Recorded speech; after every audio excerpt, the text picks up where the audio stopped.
भगवान बुद्ध ने बताया कि सही मार्ग न तो भोग का है न कठिन साधना का है।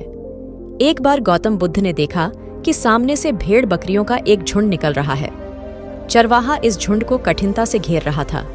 बुद्ध ने कहा, अरे क्या कठिनाई है? चरवाहे ने कहा, भगवान, मेरे इस झुंड में एक लंगड़ा मेमना है। वह अन्य पशुओं के साथ कठिनाई से आगे बढ़ रहा है। बुद्ध ने प्रेम पूर्वक पूछा, इस भरी दोपहरी में इन भेड़ बकरियों को घेरकर तुम कहाँ ले जा रहे हो? चरवाहे ने उत्तर दिया, मुझे राजा की आज्ञा मिली है कि आज सायंकाल राजा यज्ञ करा रहे हैं। उसमें बलि के लिए 100 भेड़ बकरियों की आवश्यकता है, अतः इनको वहां पहुंचाने जा रहा हूं। अगर आपको इस प्रकार का और भी कहानी सुनना पसंद है तो इस चैनल को सब्सक्राइब कर ले। आइए आगे की कहानी सुनते हैं। बुद्ध ने कहा, चलो मैं भी तुम्हारे साथ चलता हूं। उन्होंने लंगड़े मेमने को कंधे पर बिठा लिया और दोनों साथ साथ चल पड़े। जब वे नगर में घुसे तो लोगों ने देखा कि बुद्ध अपने कंधे पर एक मेमने को रखकर चले आ रहे हैं। कुछ लोग उन्हें जानते थे और कुछ नहीं भी जानते थे, पर उनके बारे में सुन रखा था। लोग बोले, देखो ये वे तपस्वी जा रहे हैं जो सामने पहाड़ी पर रहते हैं। कैसे शांति के अवतार हैं। वे दोनों यज्ञस्थल पर पहुंचे। राजसेवकों ने भेड़ बकरियों को गिना, पर जैसे ही वधस्थल पर नियुक्त व्यक्ति पशु की गर्दन काटने को उद्यत हुआ, बुद्ध ने कहा, राजन, वधकर्ता को खड्ग मत चलाने दो, पहले वह मेरी गर्दन पर खड्ग चलाए। हे राजन, पशुओं को छोड़ दो। वह राजा भगवान बुद्ध के आगे नतमस्तक हो गया। उसने बलि के लिए मंगवाए सभी पशुओं को छोड़ दिया और इस प्रकार उस राज्य से हिंसा का हमेशा हमेशा के लिए नामो निशान मिट गया। भगवान बुद्ध के जीवन में एक घटना हुई।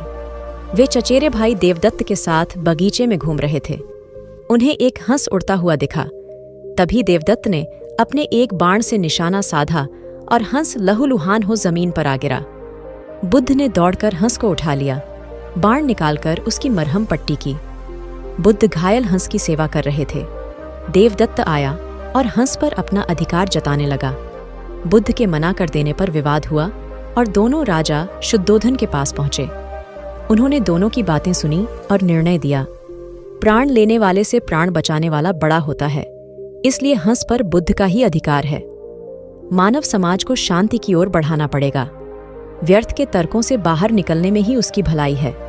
जब तक मन में स्वार्थ है तब तक मानव सुखी नहीं हो सकता। अधिकार और कर्तव्य की परिभाषा को बड़ी सूक्ष्मता से समझने की जरूरत है। भगवान बुद्ध के उपदेशों का जापानी भाषा में पहले अनुवाद हुआ था। अनुवाद तो हो गया, किंतु वह छपे कैसे? उस समय कोई भी धनी व्यक्ति इस ओर ध्यान नहीं दे रहा था। अंत में एक निर्धन बौद्ध भिक्षु ने यह काम पूरा करने का निश्चय किया। उसने लोगों से 1-1 रुपया मांगना प्रारंभ कर दिया। इस प्रकार उसके पास 10,000 रुपए हो गए।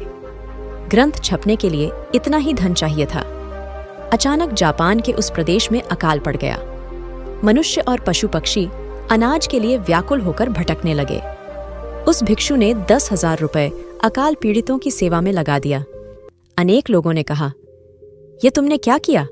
अब ग्रंथ कैसे छपेगा? बौद्ध भिक्षु चुप रहा। अकाल समाप्त होने पर उसने फिर से चंदा मांगना शुरू किया। उसने फिर 10,000 रुपए इकट्ठे कर लिए, किंतु फिर तभी उस प्रदेश में जोरदार भूकंप आ गया। उस भिक्षु ने फिर उन रुपयों को भूकंप पीड़ितों की सहायतार्थ खर्च कर दिया। तब लोगों ने कहा कि भिक्षु पागल हो गया है। भिक्षु वृद्ध हो गया था। उसने फिर चंदा मांगने का कार्य शुरू किया। इस बार फिर उसने 10,000 रुपए एकत्र कर लिए। सौभाग्यवश इस बार कोई विपत्ति नहीं आई। उसने ग्रंथ छपवाया। ग्रंथ के मुखपृष्ठ पर छपा था 3य संस्करण। उसने नीचे छापा था कि इस ग्रंथ के पहले संस्करण अहुत अच्छे थे। एक लड़का बहुत चतुर था। उसने बहुत सी कलाएं सीखीं। उसे तीर चलाना आ गया। वह नाव खेने लगा और बढ़िया से बढ़िया मकान बनाना सीख गया। उसके बाद वह घर लौटा। बड़े घमंड से वह लोगों से कहता, इस दुनिया में मेरे मुकाबले का कोई नहीं है, मैं सब कुछ जानता हूं। गौतम बुद्ध ने यह देखा तो सोचा, इसे शिक्षा देनी चाहिए। उन्होंने एक बूढ़े का रूप बनाया और हाथ में भिक्षा पात्र लेकर उसके पास गए। लड़के ने पूछा, तुम कौन हो? बुद्ध ने कहा, मैं अपने मन को वश में रखने वाला एक आदमी हूं। उनकी बात लड़के को समझ में नहीं आई। उसने कहा, आपका मतलब? बुद्ध बोले, कोई आदमी तीर चलाना जानता है कोई नाव खेना जानता है, कोई घर बनाना जानता है, लेकिन ज्ञानी आदमी अपने ऊपर शासन करना जानता है। लड़का बुद्ध के इतने कहने पर भी कुछ न समझ सका। उनसे फिर पूछा, अपने ऊपर शासन करना क्या होता है? बुद्ध ने कहा, अगर कोई उसकी प्रशंसा करे तो वह खुशी से नहीं फूलता, निंदा करे तो दुखी नहीं होता। इस तरह उसका मन उसके वश में रहता है। ऐसा आदमी किसी चीज या हुनर का अभिमान नहीं करता। बुद्ध की बात का उस लड़के पर ऐसा असर हुआ कि उस दिन से उसने डींग हाँकना बंद कर दिया। महाभारत में बताया गया है कि भीष्म पितामह को इच्छा मृत्यु का वरदान प्राप्त था, अर्थात वे स्वयं जब तक मृत्यु का आह्वान न करें, काल उनके पास भी नहीं फटक सकता था। इसी तरह अमरता को लेकर अनेक कथाएं प्रचलित हैं। महात्मा बुद्ध अपने शिष्यों के साथ भिक्षाटन पर जा रहे थे। रास्ते में शिष्यों ने एक पौधे की तरफ इशारा करते हुए पूछा, भंते, इस पौधे की उम्र क्या है? बुद्ध ने बताया कि यह अमर वृक्ष है, इसकी उम्र अंतहीन है। तभी एक शिष्य ने उस वृक्ष को जड़ से उखाड़ फेंक दिया और बुद्ध से बोला, गुरुवर, मैंने उसे एक ही पल में उखाड़कर समाप्त कर दिया। बुद्ध मुस्कुराए और निःशब्द आगे बढ़ गए। महीनों बाद जब चातुर्मास बिताकर वे उसी रास्ते से लौटे तो सभी ने उस पौधे को वापस हरा भरा देखा। वृक्ष को उखाड़ने वाले शिष्य ने पूछा, तथागत, आपको इस पौधे की अनश्वरता का कैसे पता चला? बुद्ध ने उत्तर दिया, मैं इस नन्हे से पौधे की अनंत जिजीविषा को जानता था। यह जीवन और अमरता की पहली शर्त है। जिसमें यह भावना है, वही जीवन को दीर्घ बना सकता है। गौतम बुद्ध सत्य, अहिंसा और सहिष्णुता की प्रतिमूर्ति थे। इन्हीं सद्गुणों का उपदेश वे घूम घूम कर देते और लोगों से इन्हें अपनाने का आग्रह करते। एक दिन वे किसी गांव में पहुंचे। वहां कुछ ऐसे अज्ञानी लोग थे जो बुद्ध के विरोधी थे। वे बुद्ध को अपशब्द कहने लगे। यह देखकर बुद्ध के शिष्यों को बहुत बुरा लगा। उन्होंने बुद्ध से इसका विरोध करने का आग्रह किया तो बुद्ध ने उन्हें समझाया कि ये लोग तो अपशब्द ही कह रहे हैं। यदि ये पत्थर भी मार रहे होते तो भी मैं कहता कि मारने दो। मैं जानता हूं कि ये कुछ कहना चाहते हैं, लेकिन क्रोध के कारण कह नहीं पा रहे। 10 साल पूर्व यदि ये ही लोग मुझे गाली देते तो मैं भी इन्हें गाली देता, किंतु अब तो लेन देन से मुक्ति मिल गई है। क्रोध से अपशब्द निकलते हैं। यहाँ तो क्रोध भवन कब का ढह चुका है। बुद्ध के विचार सुनकर अपशब्द कहने वाले हैरान रह गए। बुद्ध ने आगे अपने शिष्यों से कहा, इन लोगों को बताओ कि पिछले गांव में क्या हुआ था। शिष्यों ने बताया, वहां के लोग फल व मिठाइयां लेकर आए थे और आपने यह कहकर वे चीजें लौटा दी कि अब लेने वाला विदा हो चुका है। 10 साल पहले आते तो मैं ये सभी उपहार ले लेता। बुद्ध बोले, उन लोगों ने मिठाइयां गांव में बांट दी, लेकिन आप ये अपशब्द गांव में न बांटे। आप मुझे क्रोध नहीं दिला सकते। ठीक उस घंटी की तरह जो किसी को नहीं टांगती, लोग उस पर वस्त्र अवश्य टांग देते हैं। कथा का सार यह है कि साक्षी भाव सच्चे संत की पहचान है। जो अच्छे बुरे, लाभ हानि, अपना पराया के संकीर्ण भाव से मुक्त हो जाता है, उसे ही संतत्व की प्राप्ति होती है। जीवन में एक अज्ञात भय ऐसा है जो ज्ञात भी है, परंतु है सबसे बड़ा, और वह है मृत्यु का भय। उम्र, मौत और जिंदगी, इन तीनों के मामले में संसारी और साधु का फर्क देखें तो भयमुक्त हुआ जा सकता है। संत कितना जिए यह महत्वपूर्ण नहीं होता, कैसे जिए यह उपयोगी होता है। देह त्यागने के पूर्व बुद्ध ने जो अंतिम वाक्य कहे थे उसे समझा जाना चाहिए। हंद दानी भिक्खे आमंत यामी वो, वह धमा संरवारा अपमादीन संपादे था इति। अर्थात हर वस्तु नाशवान है, जीवन का संपादन अप्रमाद के साथ करो। आलस्य के साथ वासना का समावेश हो जाए तो प्रमाद शुरू होता है। बुद्ध ने अपने भिक्षुओं को अपनी अंतिम क्रिया के बारे में भी विस्तार से समझा दिया था। मौत को उन्होंने उत्सव बनाया। भौतिकता की आंधी में आज हम इतने भयभीत हैं कि सांप को तो मार देते हैं और रस्सी से डर जाते हैं। हमारी मौत अवसाद तथा संतों की मृत्यु उपदेश हो जाती है। इसे दिव्य बनाने का प्रयास उम्र के हर पल में और जिंदगी के हर पड़ाव पर सतत करना होगा। कहते हैं, जब बुद्ध संसार से गए तो उनकी उम्र 80 वर्ष थी, लेकिन संत समाज मानता है कि वे 40 साल के थे, क्योंकि जब वे 40 वर्ष के थे तब एक पीपल के वृक्ष के नीचे 7 दिन सतत समाधि में रहे और तभी उन्हें पूर्णिमा के दिन बुद्धत्व प्राप्त हुआ था। उसके बाद वे 40 वर्ष और जीवित रहे। अध्यात्म कहता है, उम्र तो उसी को मानेंगे जिन क्षणों में आप स्वयं को जान गए। इसलिए याद रखें, कितना जिए यह संसार का समीकरण है, कैसा जिए यह अध्यात्म का गणित है। गौतम बुद्ध निर्जन जंगल में एक पहाड़ी पर बैठे ध्यान कर रहे थे। वहां चारों ओर शांति थी, कहीं कोई शोर नहीं था। ध्यान करने के लिए इससे उपयुक्त स्थान और कहीं नहीं हो सकता, यही सोचकर बुद्ध ने इसे चुना था। अचानक इस नीरवता को एक कोलाहल ने भंग कर दिया। कुछ दुष्चरित्र लोग एक वेश्या को लेकर वहां आमोद प्रमोद के लिए आ धमके। एक क्षण में वातावरण की पवित्रता भंग हो गई और शांति अशांति में बदल गई। उन लोगों ने मदिरापन शुरू कर दिया। इसी बीच वेश्या अवसर पाकर भाग गई। उन दुष्टों ने उसे वस्त्र विहीन कर दिया था। जब मदिरा का नशा थोड़ा उतरा तो वे लोग उसे खोजने निकले। थोड़ी दूर जाने पर उन्हें ध्यानस्थ बुद्ध दिखाई दिए। उन्होंने बुद्ध का ध्यान भंग कर पूछा, क्या तुमने यहां से किसी को जाते देखा? बुद्ध के नहीं कहने पर उन्होंने फिर पूछा, क्या तुमने एक सुंदर स्त्री को यहां से जाते देखा? बुद्ध द्वारा इनकार करने पर उन्होंने निर्लज्जता से पूछा, क्या यहां से एक निर्वस्त्र स्त्री को भागकर जाते देखा? बुद्ध ने शांत भाव से उत्तर दिया, यहां से कोई गया जरूर था, किंतु वह स्त्री थी या पुरुष, मेरे लिए यह पहचान करना असंभव है। जब तुम्हारा मन भी वासना विहीन हो जाएगा तो वह भी स्त्री पुरुष या वस्त्रधारी निर्वस्त्रधारी का भेद करना भूल जाएगा। सभी दुष्ट अपनी भूल जान लज्जित होकर वहां से चले गए। सार यह है कि साधुता विकार रहित और निरपेक्ष दृष्टि से देखती है। वहां प्राणिमात्र में किसी प्रकार के भेद के लिए कोई स्थान नहीं होता। भगवान बुद्ध ज्ञान प्राप्ति के लिए घोर तप में लगे थे। उन्होंने शरीर को काफी कष्ट दिया, यात्राएं की, घने जंगलों में कठिन साधना की, पर आत्मज्ञान की प्राप्ति नहीं हुई। निराश हो बुद्ध सोचने लगे, मैंने अभी तक कुछ भी प्राप्त नहीं किया, अब आगे क्या कर पाऊंगा?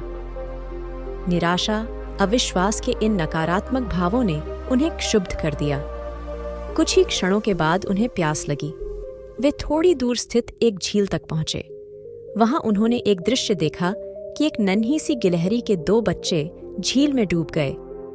पहले तो वह गिलहरी जड़वत बैठी रही, फिर कुछ देर बाद उठकर झील के पास गई, अपना सारा शरीर झील के पानी में भिगोया और फिर बाहर आकर पानी झाड़ने लगी। ऐसा वह बार बार करने लगी। बुद्ध सोचने लगे कि इस गिलहरी का प्रयास कितना मूर्खतापूर्ण है। क्या कभी यह इस झील को सुखा सकेगी? किंतु गिलहरी का यह क्रम लगातार जारी था। बुद्ध को लगा मानो गिलहरी कह रही हो कि यह झील कभी खाली होगी या नहीं, यह मैं नहीं जानती, किंतु मैं अपना प्रयास नहीं छोड़ूंगी। अतः उस छोटी सी गिलहरी ने भगवान बुद्ध को अपने लक्ष्य मार्ग से विचलित होने से बचा लिया। वे सोचने लगे कि जब यह नन्ही गिलहरी अपने लघु सामर्थ्य से झील को सुखा देने के लिए दृढ़ संकल्पित है, तो मुझ में क्या कमी है? मैं तो इससे 1000 गुना अधिक क्षमता रखता हूँ। यह सोचकर गौतम बुद्ध पुनः अपनी साधना में लग गए और एक दिन बोधि वृक्ष तले उन्हें ज्ञान का आलोक प्राप्त हुआ। यह कथा असफलता के बावजूद प्रयासों की निरंतरता पर बल देती है। यदि हम प्रयास करना न छोड़ें तो एक न एक दिन लक्ष्य की प्राप्ति हो ही जाती है। बुद्ध अपने साधना काल में एक निर्जन स्थान पर ध्यानमग्न बैठे थे। इसी स्थान पर एक यक्ष का वास था। यह बात बुद्ध को ज्ञात नहीं थी। वे तो वहां पहुंचे और शांत वातावरण देखकर ध्यानमग्न हो गए। उस समय यक्ष वहां पर नहीं था। रात होने पर जब वह आया तो उस स्थान पर एक अनजान व्यक्ति को देखकर आग बबूला हो गया। बड़े जोर से वह दहाड़ा, किंतु बुद्ध का ध्यान भंग नहीं हुआ। यक्ष ने उन्हें हाथी का रूप धारण कर डराना चाहा, किंतु बुद्ध यथावत ध्यानमग्न बैठे रहे। उसने बुद्ध को डराने के लिए क्रमशः शेर, चीता, बाघ आदि का रूप धारण किया, किंतु बुद्ध अविचलित ही बने रहे। अंत में उसने भयंकर विषधर का रूप धारण कर उनके पैर के अंगूठे को डीनस लिया, किंतु बुद्ध पर उसके विष का भी कोई असर नहीं हुआ। वे अब भी अप्रभावित रहे।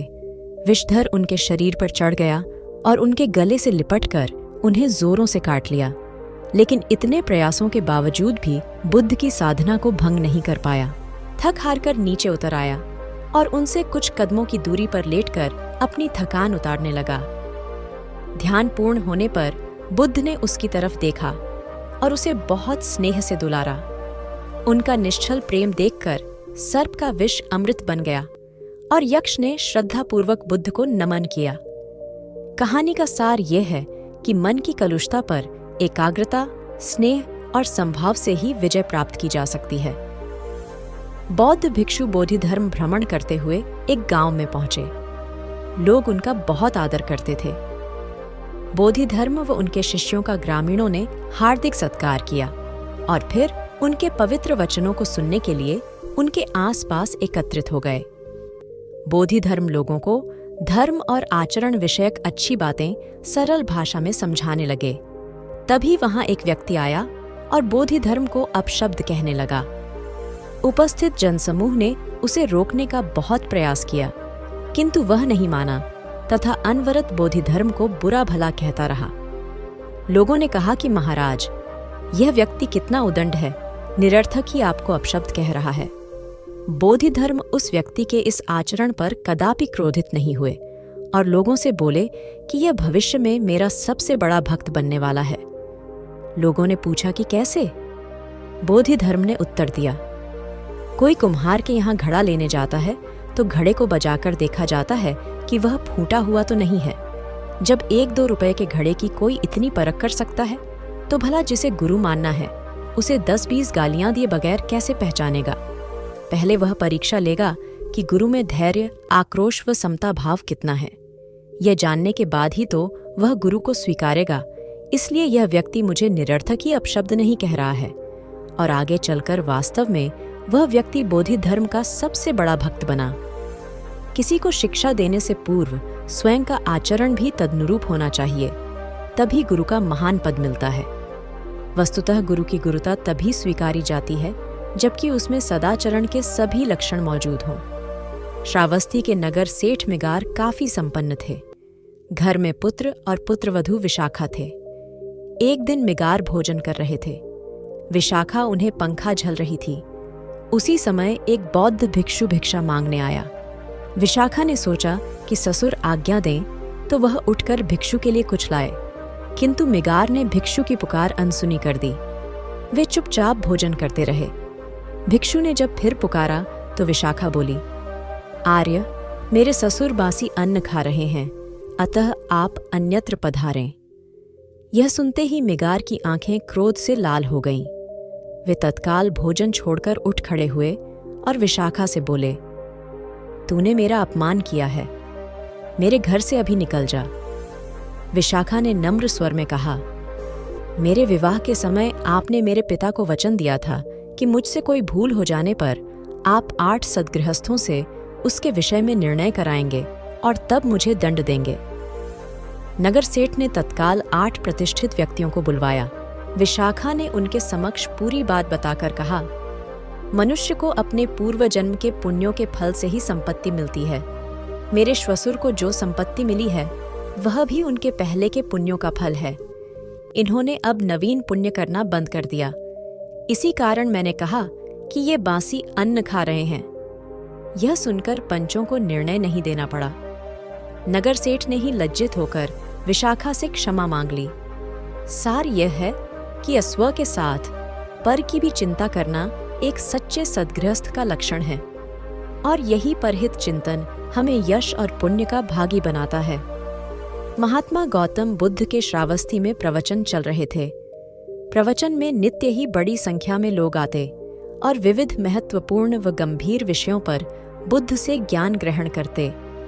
बुद्ध का शिष्य वर्ग भी काफी विशाल था, जो प्रवचन स्थल की व्यवस्था संभालता और बुद्ध की सेवा में सदैव तत्पर रहता। एक बार रात के समय महात्मा बुद्ध प्रवचन दे रहे थे। सदैव की भांति काफी लोग उनके प्रवचन सुन रहे थे। एक व्यक्ति जो बुद्ध के ठीक सामने बैठा था, बार बार नींद के झोंके ले रहा था। बुद्ध थोड़ी देर तक तो प्रवचन देते रहे, फिर उससे बोले, वत्स, सो रहे हो? उस व्यक्ति ने हड़बड़ाकर कहा, नहीं महात्मा। बुद्ध ने पुनः प्रवचन प्रारंभ किए। वह व्यक्ति फिर ऊँघने लगा। महात्मा ने फिर वही प्रश्न दोहराया और उसने फिर अचकचाकर नहीं महात्मा कहा। ऐसा लगभग 8-10 बार हो गया। कुछ देर बाद बुद्ध ने उससे पूछा, वत्स, जीवित हो? हर बार की तरह इस बार भी उसने कहा, नहीं महात्मा। यह सुनकर उपस्थित श्रोताओं में हंसी की लहर दौड़ गई और वह व्यक्ति पूर्णतः चैतन्य हो गया। तब बुद्ध गंभीर होकर बोले, वत्स, निद्रा में तुम्हारे मुख से सही उत्तर मिल ही गया। जो निद्रा में है वह मृतक समान ही है। महात्मा बुद्ध का संकेत था कि गुरु से ज्ञान ग्रहण करते वक्त सजगता अत्यंत आवश्यक है। गाफिल रहने की स्थिति में ज्ञान की प्राप्ति पूर्ण नहीं होती और अधक्चरा ज्ञान सदैव खतरनाक साबित होता है।